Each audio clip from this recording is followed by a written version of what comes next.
Well, let's talk about disruptions at Numsa's elective conference. Numsa seeking to overturn an interdict against its conference going ahead.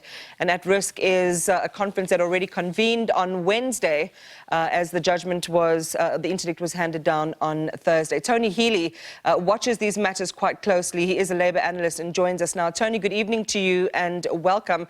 Numsa is quite a tour de force in terms of union activity and membership. What's at the heart of, what seems to be two different positions on whether this conference should have gone ahead or not? Well, Iman, yes, good evening. So it really is a question of how you interpret the Labour Court interdict, which held that the Congress should not go ahead. And behind all of that is a greater and greater manifestation of the infighting that we've seen brewing and growing in Numsa for a number of months. Well, what is the fix? I mean, it sounds like, some of the quarters where this pushback is coming really stems around former leaders who were suspended in Numsa. Some of the leadership committee, Ruth and Klokotse, and Numsa's second deputy president, brought this application, against Numsa after following their suspension.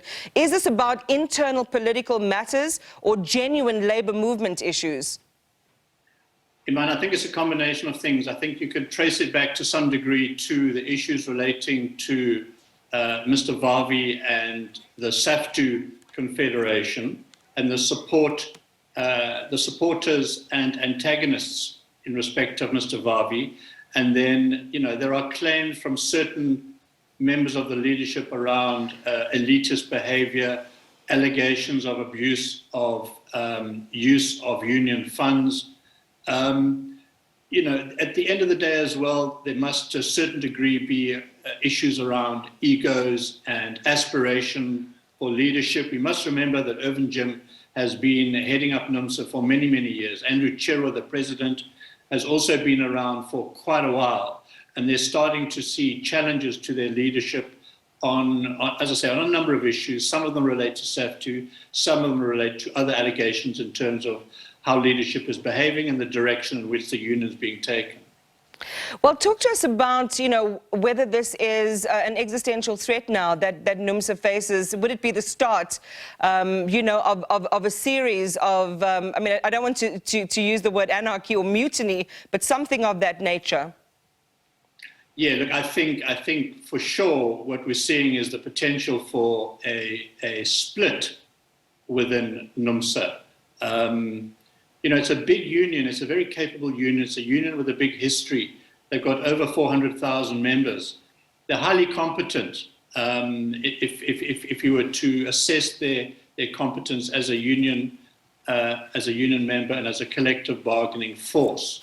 There's no doubt in my mind that they run the risk of fracturing and a group breaking away and potentially rejoining COSATU as COSATU's principal metal industries trade union. Numsa is big enough for that to happen. I think that's part of the problem here. They are so big that when you're a union of that size, it is difficult to maintain cohesion. And we've seen it over the years with other large trade unions also splintering. What is interesting is the concept and the notion of the labor union movement in South Africa evolving. Perhaps it's not such a bad thing that these monolithic entities and organizations do split up against the backdrop of waning membership numbers, concerns that a lot of union activity is focused on political advancement and the political careers of their leadership rather than genuine worker-based issues. Would you concur with that assessment? Yeah, absolutely. But that criticism can be leveled against a lot of trade unions.